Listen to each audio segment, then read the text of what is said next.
Good morning, good afternoon, good evening, wherever you are. This is Sally Ember, EDD, the host of Changes, Conversations Between Authors. Today is July 20th, 2016, and I am so pleased to be having episode 50 of the show that started almost 2 years ago.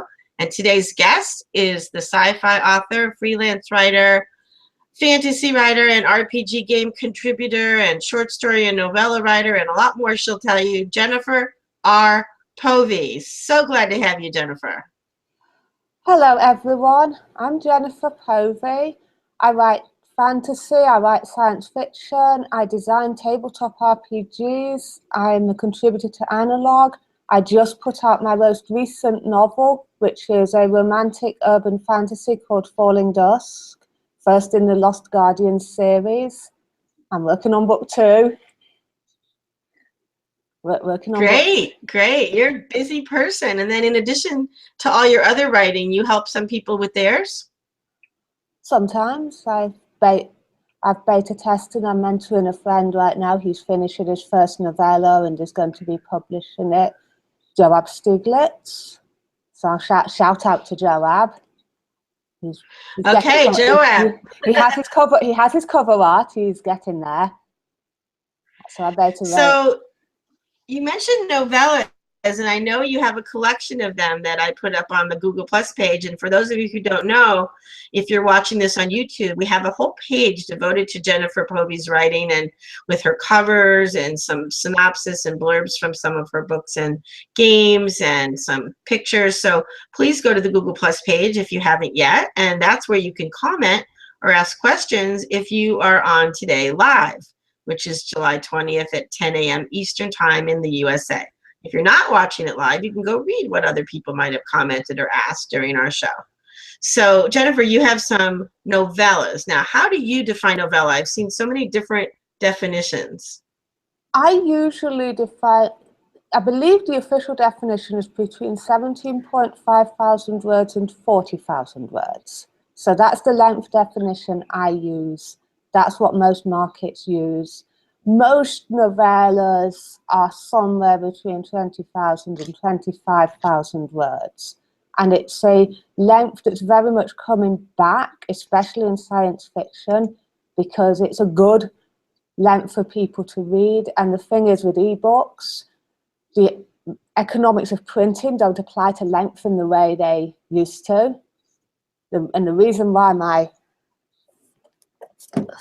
3 novellas are published together like this is because this is a good length to print. Can you hold that up again? So that's called Silent Years, and what's the subtitle? Well, Protect, Preserve, Restore is the tagline. The subtitle there is The Complete Collection, because that's all 3 of the novellas that I wrote. They're somewhere between a collection and a very short trilogy. Okay. And so I know what you're saying about ebooks being very flexible in terms of what you can publish. Some people put up a microfiction or flash fiction. Have you seen some of that? Yes, I mean, the issue with that right now is when you've got so many self-publishers selling complete novels for 99 cents, which is the minimum price most distributors, it's very hard to market shorter stuff because people go, well, why would I pay 99 cents for that when I can get an entire novel for it? So you have to convince them that your stories are really good. That's a good point. Yeah, my books, I didn't even realize how long my books were because I only published as ebooks originally in the Spanner series, which is sci-fi, romance, utopian sci-fi, which means I look at the positive aspects of the future rather than everybody dying and killing each other. And one of the things I'm interested in is, okay, I wrote an ebook and then I decided to put it on to create space in Amazon in a paperback form. And that's when I found out that in the 5 by 8.5 inch format, each of my books is over 530 pages. Well, I would go to the larger format if you're that many pages, the trade paperback format. Mm-hmm. Well, I was in paperback, but I didn't, I can show you my book. I didn't go to the really large format because I didn't want people to have to carry around a yearbook, you know, so right. This is how big it is. but Right, it's yeah. this fat. Look how fat it is, though, right? It's Yeah. just this is the galley, so I have a lot of errors I had to fix before Yeah, yeah. I decided to publish it. I'm going to say these are the proof copies I have here because I keep them for raving at people because I've got them and Right. nobody can tell when I'm just raving it that it's the proof. That's like, Well, they can tell with mine because I have all these sticky notes inside the pages. yeah, I don't work with different processes, different writers. But So, have you been writing since you were a kid the way I have, or did you start more in an older age group? well, I didn't start writing seriously until I was in my 30s, but I was always writing. I wrote a lot of fanfic, and I'm not ashamed of that fact. I'm not ashamed of that fact at all. Why would you be ashamed of it? I don't understand what your defense is about. Because some people say, oh, it's copyright violation and real writers shouldn't do that and it's evil and horrible. And well, maybe I don't understand. What's fan fiction then? Or they say it's all smart. No, maybe I'm confused. Maybe I thought fan fiction was writing in the style of or using some of the storylines or characters of an existing story and then going further. Yes, that is exactly what it is. That is it. And why do they say bad things about that? Because they generally aren't asking the original author if they can do that, and some people say that you know. Oh, I thought you all got permission to do that. Oh no, but the thing with it is most authors don't actually care. A few do, and people generally respect the ones that say stop doing it. So wait a second. So all these people that have been writing these Star Trek novels for the last 30 years and the Star Wars, those are media tie-ins, which are a different thing from fan fiction. What about all the Buffy writers? Again, anything that's officially published is what we call a tie-in, which is just the same as you soliciting more people to write in your Spanners world. You know, because Marion Zimmer Bradley invited people to write in her dark overworld, and she published several anthologies of short stories. That's not fan fiction. That's not fan. Oh, see, I thought that was fan fiction. Okay. I mean, it sort of is, but fan fiction is generally unsanctioned and falls into a kind of grey legal area. Well, then how do you defend yourself against those critiques?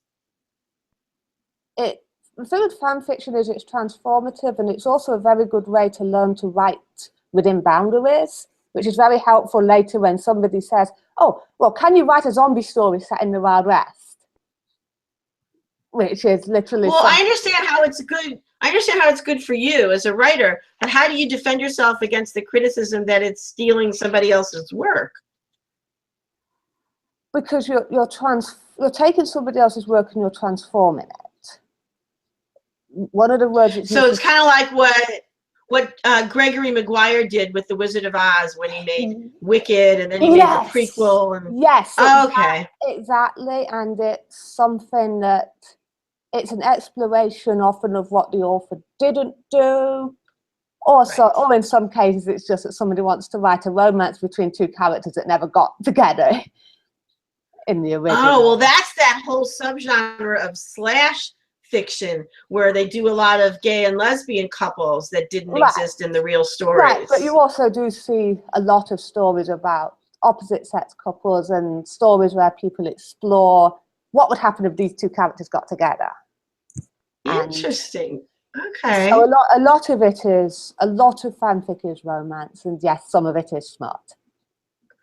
Well, so then I write in multiple timelines, which, as you and I both know, do exist. And we are going to this institute this summer, and that's how we met, is that we're both invited to go to this joint quantum institute called the Schrodinger Sessions, which is physics for science fiction writers. And it's going to happen next weekend in Maryland, and we're going to be there with about 30 other people, I think, and all different kinds of sci-fi writers. I'm really excited about it. But why I brought that up is that multiple timelines existing with divergent versions of a similar story sounds exactly like what science fiction, fan fiction is. Right. And the term is AU, alternate universe. Alternate universe. AU. Exactly. Oh, that makes sense. But you can also have AUs in sanctioned fiction, and Star Trek is a great example. The new Star Trek movies are an AU of the original, of the older Star Trek stuff. They're explicitly an AU. Whereas the Star Wars are not, because they're all still written or started by George Lucas. Well, Lucas isn't really involved that much anymore. He's retired. You know, but he's not involved. I mean, he gave his approval. Oh no. I mean, I'm sure he's reading the scripts and approving them and keeping a finger in. But he's basically retired at this point. And I really liked the new Star Wars movie. I could talk about that for the rest of the hour, so let's not. Well, okay, before we get off that topic, though, why didn't we hear more of the backstory of Leia and Han before they killed him off? That made my mother and I very, very frustrated. I suspect that we will get more of that, possibly not in the movies. You may want to look into some of the comics they're doing right now to fill in they're doing a lot of comics to fill in the gaps. Not a fan of comics personally. I was when I was a kid, but I find that it's visually too dense for me. I get like a headache at this point in my life when I look at stuff like that. It's just too much going on, you know. I'm a huge comics person, so I tend. You are, but I suspect that will be filled in some media or whether possibly in a comic, possibly in a novel, possibly in one of the side movies they're doing, because they're doing Rogue One, which is filling in which is the story of how they got the Death Star plans. Ah. That's what that movie is, and it's going to be the first Star Wars movie with no Jedi in it. So that's going to go back and fill in between 4 and 5, basically.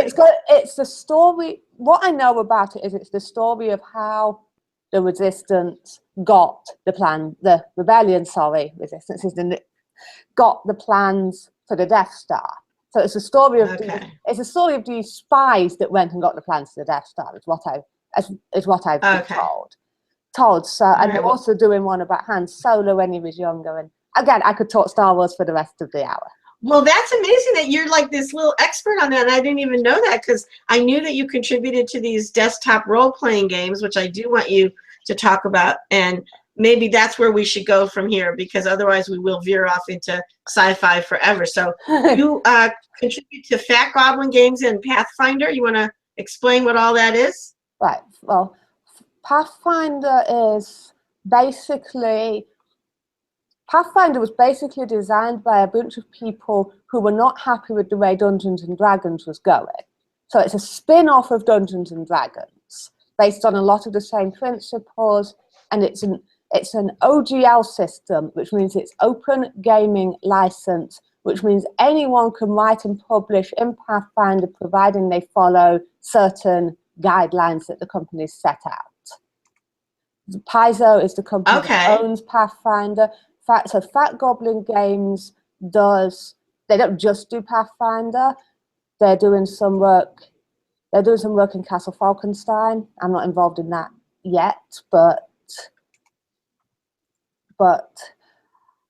the Pathfinder stuff is something that you can do. Anyone can write stuff in Pathfinder. You just have to read Paizo's guidelines on writing stuff in Pathfinder. I don't think I have a huge amount up on my website about this. No, I was just looking for it. I'm showing people your website right now on the screen. I thought you had a page about your games, but yeah, I need to put a page about my games up. I need to fix. Okay. But I'm working on something for their Call to Arms series, which is basically equipment, but the one I did is Horses and Mules. So I had that up on the Google Plus page. Yes, you have you have that isn't out yet, unless they sneaked it out behind my back, which they have done. No, that isn't out yet. The Horses and Mules one isn't out yet. Oh, but this is what I had up before. The classic one you have is, I'm just going to go to Fat Goblin Games, and people can look at that. that's the announcement, upcoming announcement for that book, and it's basically an improvement on the Pathfinder rules for using horses, because the guy who wrote it didn't know as much about horses as I do, and some additional rules. It's got rules on creating breeds. It's got rules for full-size mules as opposed to just small ones, because Pathfinder only had little mules, so it has like a description for big mules. Well, so this is a website devoted to the Fat Goblin Games, which I did. That's the Fat Goblin Games blog that you have up there? Yes.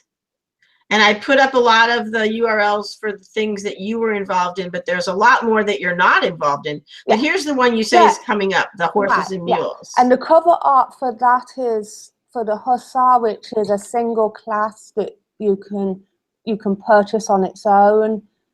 And that will also be, in that big. So I just want to read this because I think it's so interesting. It says, "Call to arms, horses and mules. After Jacob's book, we'll have a new one, which is going to be the first in a series from Jennifer R. Povey. Yay! Author of Classified Hussar and many other things. All focused on horses and the gear they need, from bits and bridles to bags and saddles to even barding, etc. Call to arms, horses and mules. In this new book, the animals are the equipment.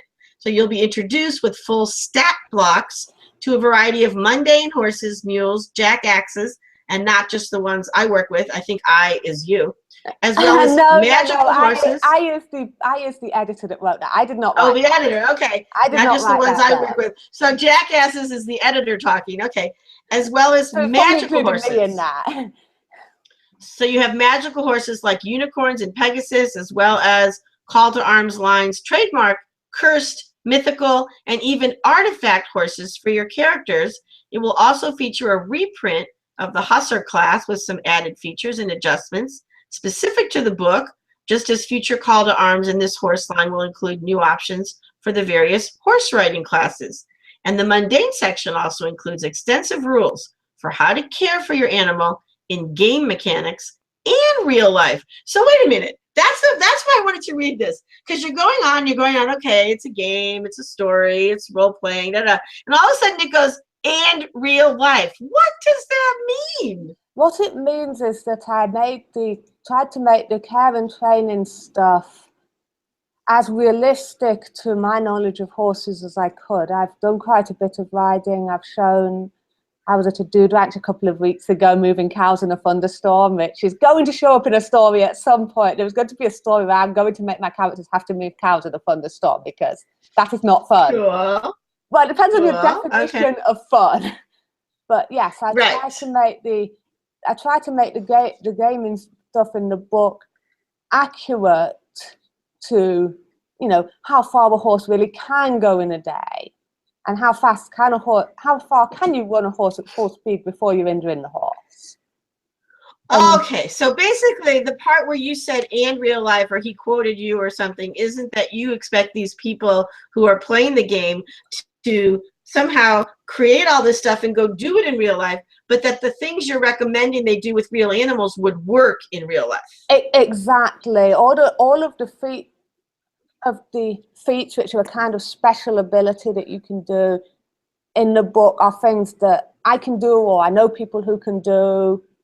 I mean, there's... But we should put in the adjective he used, with mundane animals. Yes, with ordinary everyday horses. And not the flying ones, not the cursed ones, not the ones that have any mythical properties whatsoever, just our ordinary garden variety barn animals. Yes. Well, Pathfinder is a fantasy setting, so, it has magical horses and intelligent creatures that are horse-shaped, some of which come loosely from real mythology, some of which get real mythology wrong, because people are always getting things wrong. I get things wrong. We all get things wrong sometimes. Okay, so wait, back up a minute. So you have creatures who are horse-shaped, who aren't actually horses. Are they communicating with the humans, or communicating with the animals, or both? Well, a lot of them are based off of, there were quite a few myths of horse-shaped things that might be benevolent, malevolent, but are definitely intelligent. Some stuff like the Kelpie, which is the Scottish water horse, which will trick you into getting on it and then drown you in the nearest body of water. They're kind of fairy. That's so mean. But if you can get a magic bridle on them, you can tame and ride them. So, but there's all sorts of there's stories like this, and of course there's centaurs, which aren't in the book because they're in a slightly different thing. But there's all these stories about magical horses all over the world. I mean, stories about unicorns, Pegasus, of course. And the centaurs, then, do they come into it too? The half human, half I did animal? I did not include centaurs in the book. So, oh, you call them centaurs? Centaurs, centaurs, however you want. Centaur is actually the correct pronunciation. Centaur is the one most people use. It's Greek. I believe you. Sure it would be hard, and I'm a stickler. I'm a stickler for these. I am glad to know that. Well, I know Celtic is the right way to say it, and Americans ruined it. Unless you're talking about the soccer team. Unless you're talking about the soccer team. It's actually a basketball team, but okay. No, there's a soccer team too. There may be over in England. In England there is? Yeah, there's a soccer team in Britain, and they do use the C soft. Okay, that's even more confusing because I thought across the pond they all use the hard C, and over here we screwed it up. But now you're saying it's just all mixed up. It is. It's English. It's the most mixed up language on the planet. It's a good point. It's a very good point. You and I both know that better than most people. So one of the things I was also noticing is that you don't just write in one genre, because even though sci-fi and fantasy could all fall under the umbrella of speculative fiction, as would horror, as would urban fantasy, as would some of those mixed with romance, you do bring in a variety of things right into the same book. Like, for example, you've got aliens, but you've also got kind of a high fantasy concept in some of your books, right? Transspatial is supposed to be space opera. Space opera, meaning it goes over a vast amount of distance and maybe lots of characters and lots of time, right? It's a slice of that time, and I do have more stuff I'm going to do with that world when I get time to. Obviously, I have the writer curse of way too many ideas and not enough hours in the day, which any writer listening to this knows. Now, have you had people who've asked you if Transspecial is about transgender individuals? I have not. I mean, it's obviously about reaching across species boundaries, but I have not had anyone actually ask me that, and there are no transgender individuals in that particular book. And you actually pronounce it transspecial. Yeah, transspecial is the correct pronunciation. Ah, because I thought it was from the word special, but no, it's species across species. Right. Oh, that was not obvious. Okay, now I'm glad to have that clarified. Yeah, I need to make that more obvious somehow. Well, there's no way to make the word more obvious. You spelled it the same way it would be spelled anyway. But in the story, you can see there are humans and aliens and all that. So people might figure it out in the first few paragraphs. But I just didn't think about it. It's a first contact story, and it's about the diplomats trying to resolve the situation when humanity bumps into these aliens that just have a rather unpleasant effect on most humans. And the humans got aggressive just because the aliens were so ugly, is what it really boils down to. And okay, so now I have to go on a rant here about why so many science fiction stories depict aliens as horrible, ugly, scary, and dangerous. Ugly to them. They're not ugly to them. We're ugly to them. But you know what I'm saying. A lot of the depiction of aliens is so negative. Well, the point in this book is that, yes, they're ugly, but when you get to know them, you realize that, they have music. They're really nice people. They're just alien to us, and we to them. Oh, I know you know what I mean, but my rant is about the general genre of science fiction positioning aliens in such a negative way most of the time. You're tired of alien invasion stories. Got it. Yeah. Well, or just of the threat of that being assumed that they're threatening And the whole idea that it's all dystopian. If when aliens come, that's it, we're dead.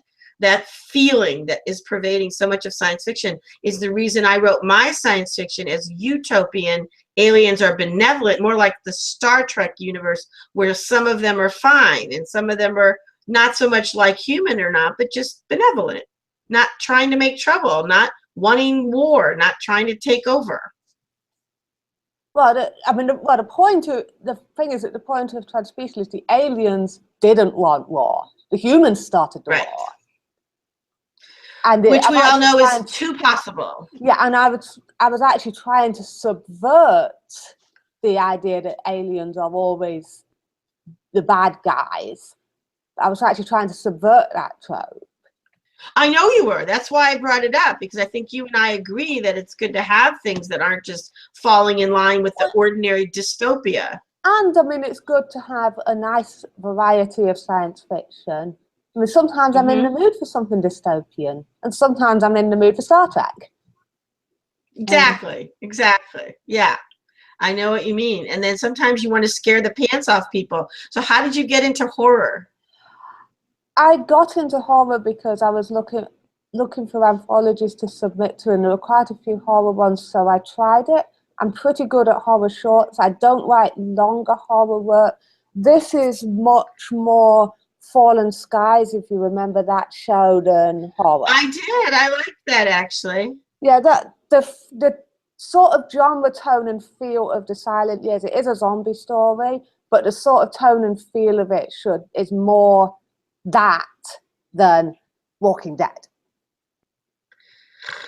Okay, so you brought up the Z word. I have to say I try to have a moratorium on the Z word in my shows.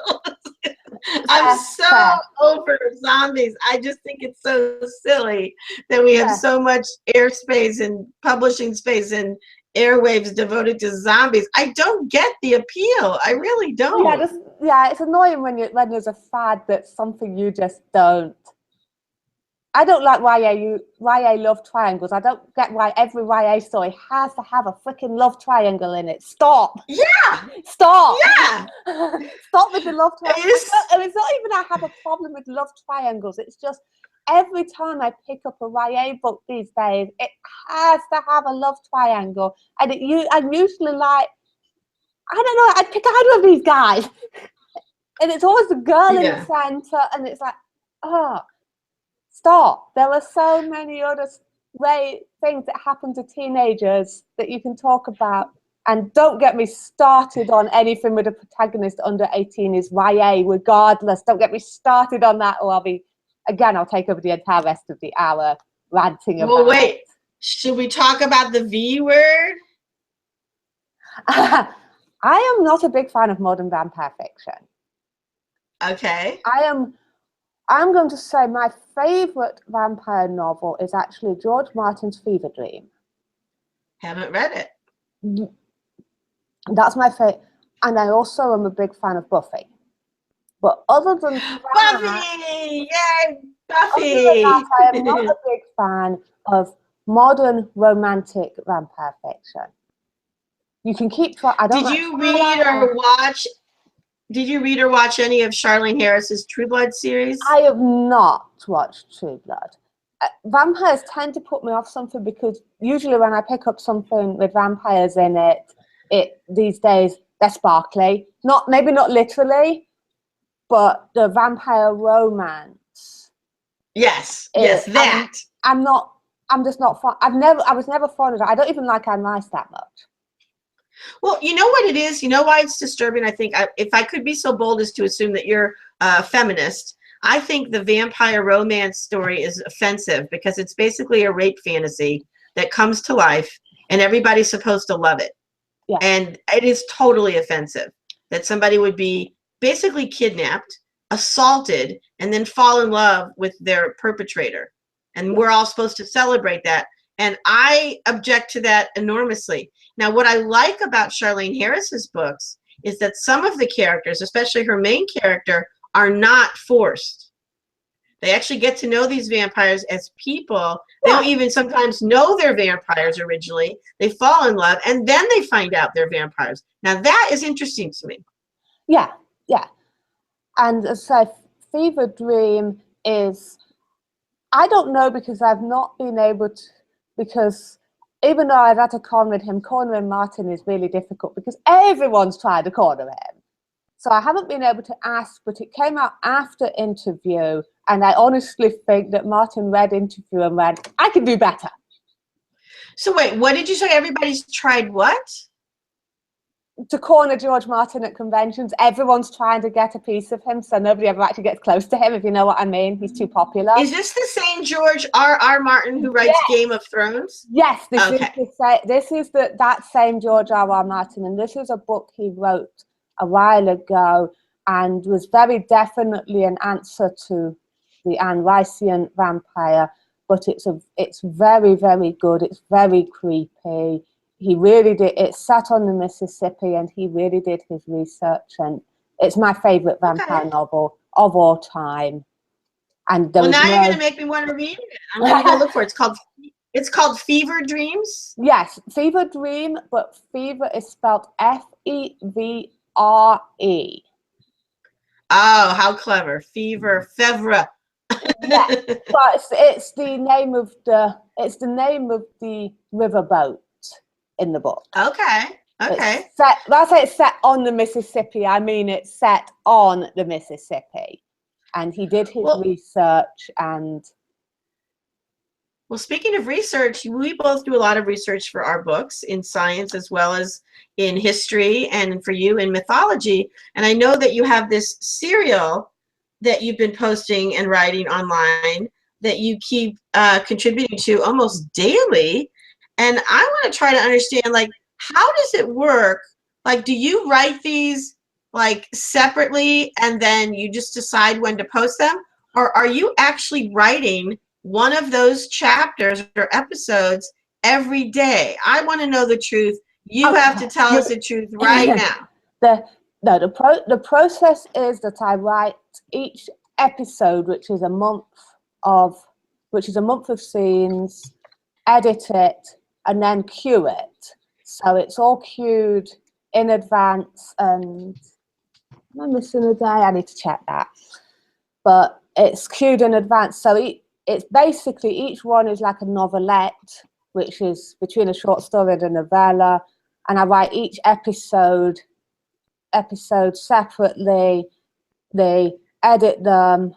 The WordPress allows me to post them in advance so I can cue them. And yes, I am missing a day. Something's broken there. I'll fix that. I'll fix that as soon as I get off air. But that's basically okay, so I'm showing everybody the screen now that's called Making Fate. I am no man's pawn. And you know that I wish you would say I am no person's pawn, but okay. And right now you're up to episode 28, graduation, scene 18. And like you said, you've queued these up and you've written them in advance. And because it's a WordPress or a blog kind of site, you can schedule them.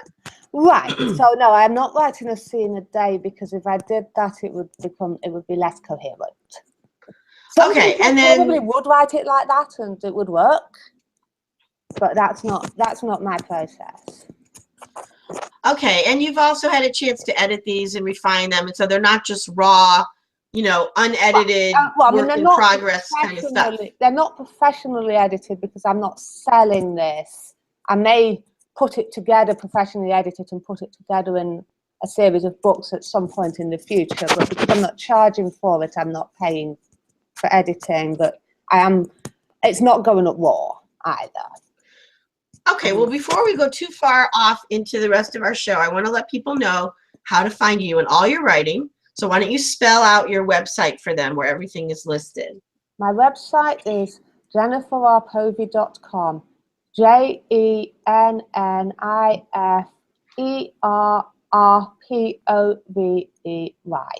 So it's basically just my name. Right, and there must be another Jennifer Povey. Is that why you decided to use your middle initial R? There was when I started writing, there was a Jennifer Povey, ironically writing educational stuff. And I really didn't want cross-identification with most of my stuff is stuff that I would give to a teenager, not all of it. Got it. Right. And anytime there's another writer, whatever they're writing, that has your same name, in the age of Amazon, it's really better not to have that duplication. Yeah. So I added the middle initial, and I've always thought that the middle initial just adds something. I know that everyone agrees with me that there's something professional about having that. Well, I have go ahead. It's probably because of people like George R.R. Martin and people who have all these middle initials. You have middle initial envy if you don't have one, right? Right. Well, I had identity confusion because Google screwed up my name and wouldn't let me into my site early on as Sally Ember. And so I had to use Sally Sue Ember to get in and have my Gmail work and all that. But I already was on Facebook at that point as Sally Sue Fleischman Ember, because that's where high school people try to find each other. And I wanted my birth name to be visible, right? And so Fleischman is my birth name. And then I'm on Sally Ember EDD as my author name and as my Twitter name and in a lot of other places. But mostly I'm just Sally Ember. Well, so my website is sallyember.com, SALLYEMBER.com. And that's just how to find me. If you Google me, you'll find everything that way. But I know that some people have asked me, like, oh, is this the same person? I'm like, look, I'll make it easy. I'm going to put the same photograph of myself everywhere. And then every couple of years, I'll update it. But that way, there's just no chance that anybody would think it's a different person. Yeah. And I think that's a good way to. It's particularly important if you have a name that's very similar to somebody who writes in a very similar genre. And I do know. Well, so far I don't have anybody with the same name, period, except a person in England, and I think she's a veterinarian or something and doesn't write anything. I hate to say it, but Ember, probably a lot of people probably think that's not your real name. Oh, it's not my real name. Oh, I tell people quite freely. My partner and I chose that name and added it on when we had our son because we weren't married. And in New Hampshire, 36 years ago, the only name a baby was allowed to have was the birth name of the mother. And I didn't want to pass on Fleischman for a lot of reasons. For one, I was a vegetarian at the time. and Fleischman means meat eater. No, Fleischman means butcher. It means butcher, but it also means meat eater to a lot of people. Right. But and so I had the word man at the end of it, and I'm a feminist. So there were just all these reasons like, no, I'm not giving that name to anybody. And then my partner and I were living in a collective household at the time for several years, actually. And some of the other people in the household came up with the name Ember as a possibility. And we looked it up and we liked what it meant, which is, if you don't know, Ember days are the days of change. They're the days before and after every solstice and every equinox. Well, and they're also I was thinking the embers of a fire, which are very pretty. They're also the little coals that keep the fire going and are always burning. And even if you think they're not going, you scrape them off and there's the little red ember, right? Yeah. So a lot of passion, a lot of fire, even if it's hidden. So we liked it. That's a problem with this time of year is I don't get any fire pit time with my friends. Got to love the fire pit. So you're right. It is a taken on name. It is not a born name. See, I thought it was a pen name. No, I've had it for 36 and a half years. Yeah. Which is when our son was born. So I mean, I thought of using a pen name, but I kept my father's name on marriage, and there is nobody else left bearing this name in this line of the family. And I have no kids, so I want this. And to be honest, I love to honor my mother, but Richards was her maiden name, and that's that kind of common. It's not as memorable. Sure. So I thought I occasionally have to spell it for people because I get creative spellings. It's a Welsh name, so it's not, and it's fairly rare, and it is actually a patronymic, but. We are having thunderstorms here right now. I just want everyone to know if we get cut off, that would be the reason. And I also want everyone to know, including you, that it is now almost 1/4 of the hour, which means, little drum roll, shh, it is a time where I ask all my guests my big question that relates to the name of my show, Changes. And it has to do with your opinion of various changes. So I'm going to ask you that question, and then I'm going to let you have your platform. So given all the local, regional, statewide, national, global, individual, group, community, social, spiritual, religious, scientific, technological, environmental and climatic, artistic and musical, and any kind of literary and art, any other kind of changes you're aware of, which ones arouse in you hope, which ones evoke fear, and what are the changes you want to talk about on today's episode? Take it away, Jennifer R. Povey.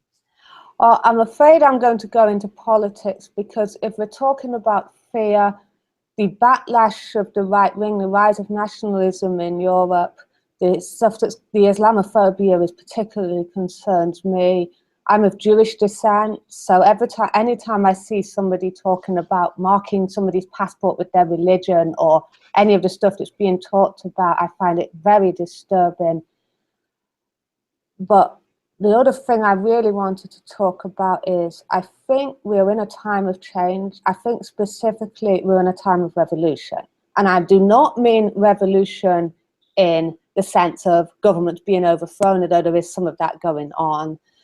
I mean revolution as in agricultural, industrial, in the historian sense. We're going through we're on the cusp of a major technological and social change, because capitalism relies on the value of labor. The more you automate labor, the less labor becomes worth. And we're heading into a time of labor surplus, and labor surplus always results in a major change.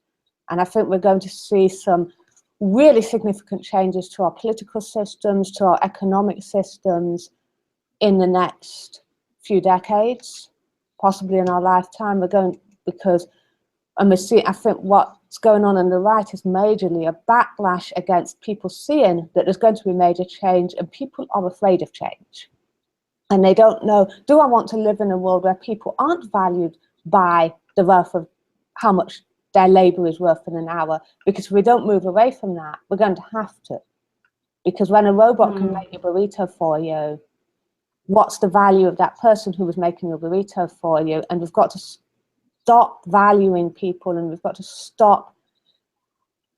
to move away from the aberration, which it is historically. It has only been true for 150 years, that you have to earn a job to survive. That's an aberration in human history. That's not how humanity has lived for most of our history. And I think we're heading towards a point where we're going to move on to the next thing. And I don't think it's going to be communism. I think Marx was right about capitalism having a lifespan, but wrong about what should come after it.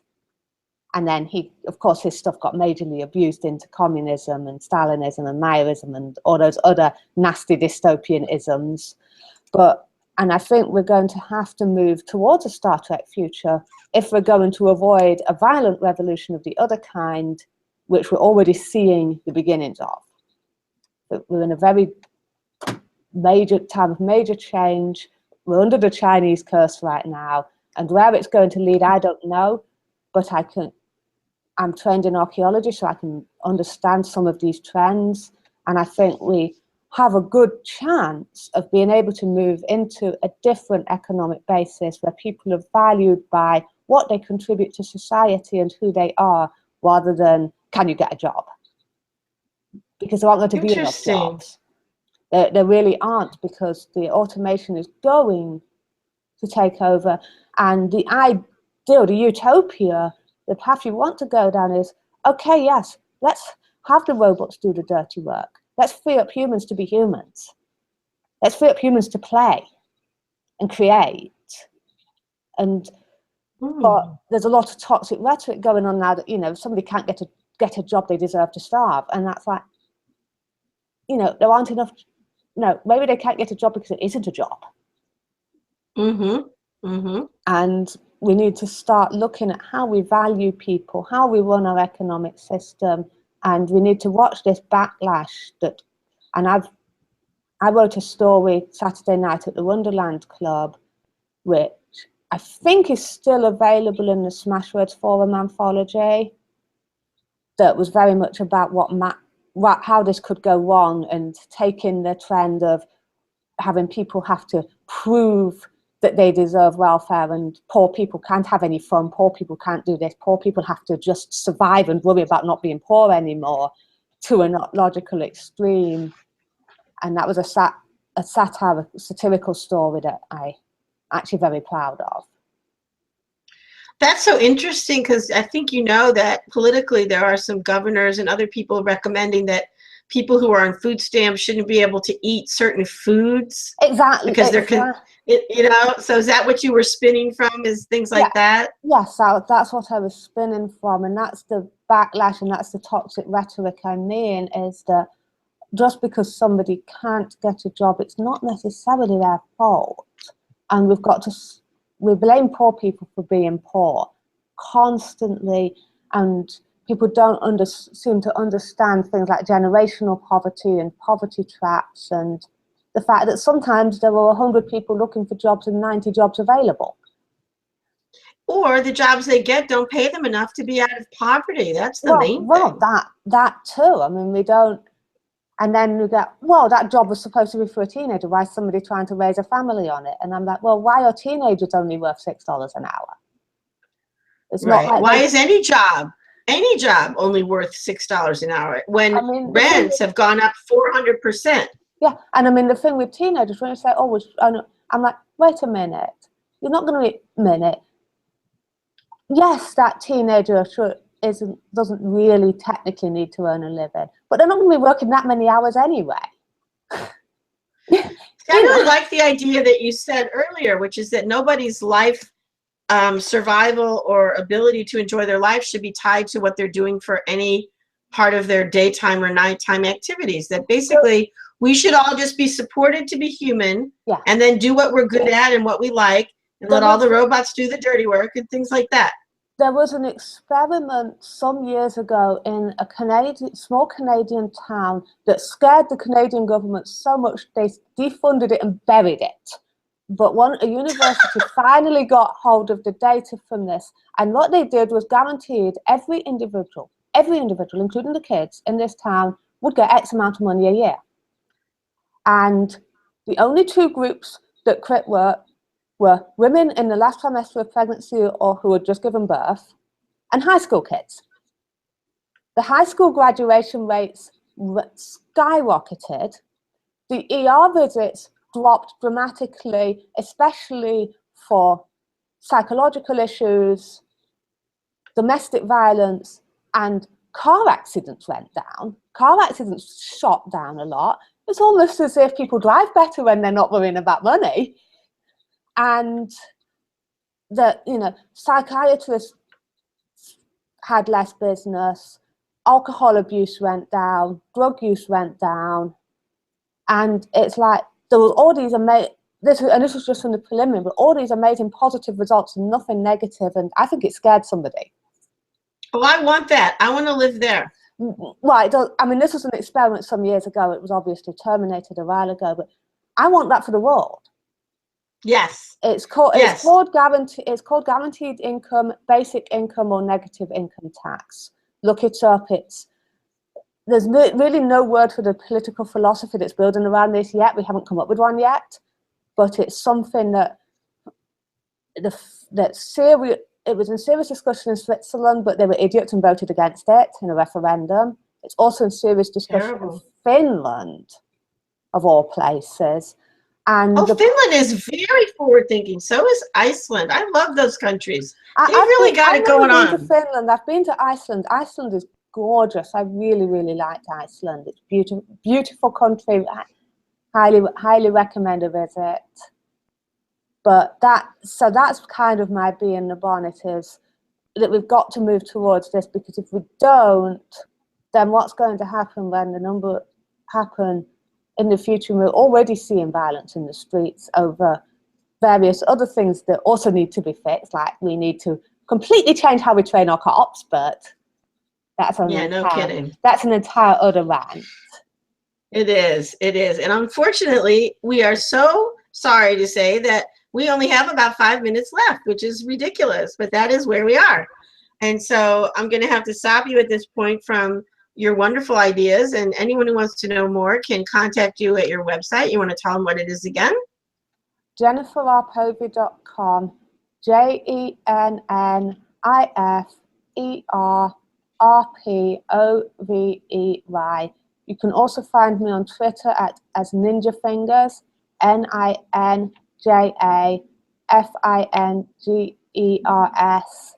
And if you Google me, you can probably track down my Facebook and all of the other Great. stuff.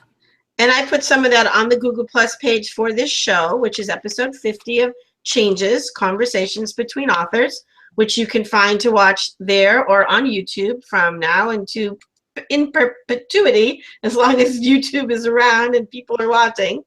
I also want to mention that there are lots of stories, novellas, role-playing game contributions, and full-length novels and collections and anthology contributions.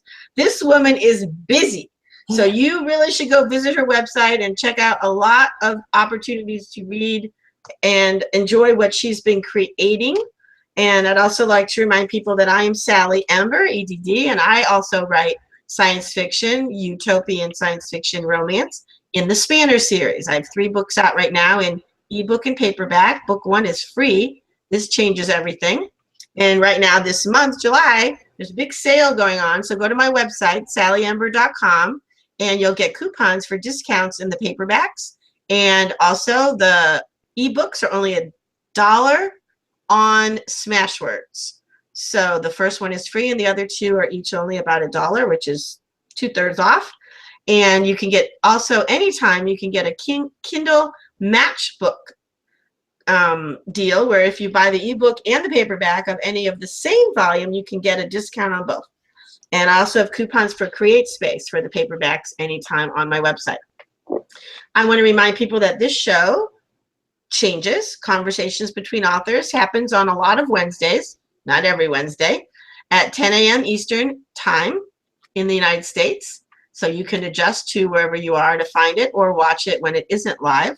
And my next opening is August 10th. So if you are an author or you know someone who's an author and you'd like to recommend them for me to chat with them in these free-flowing conversations, which I really appreciate having with authors. And it's not an interview, as you could tell. It's got a lot of other things going on from each of our points of view, and politics and society and science and romance and anything else we want to talk about. They're always PG rated and respectful, but otherwise anything goes. So please let me know. Go to my website. There is a Changes tab, and everything a guest needs to know about how to come on the show is there. I'd also like to remind people that the Joint Quantum Institute at the University of Maryland in Baltimore is having the second Schrodinger sessions next weekend, and I will be reporting on that on my blog, as will probably a lot of the other participants, after we come back. I don't know what is going to happen there, but don't be surprised if time travel and quantum leaps are involved. Jennifer, would you like to say any other shout outs, thank yous, and goodbyes? I'd like to give a shout out to my husband, Gregory Pearson, for all of the support he gives, and having to live with a writer is not always the, when I suddenly get up from the dinner table with idea or whatever, I'm just pulling my phone out because I've got this great idea, I've got to get it written down before it escapes. So he puts up with a lot from me. Thanks, Greg. Okay, who else and how else do you want to make announcements before we sign off? And I'd like to give a shout out to everyone at Goblin Games, because they do some great work.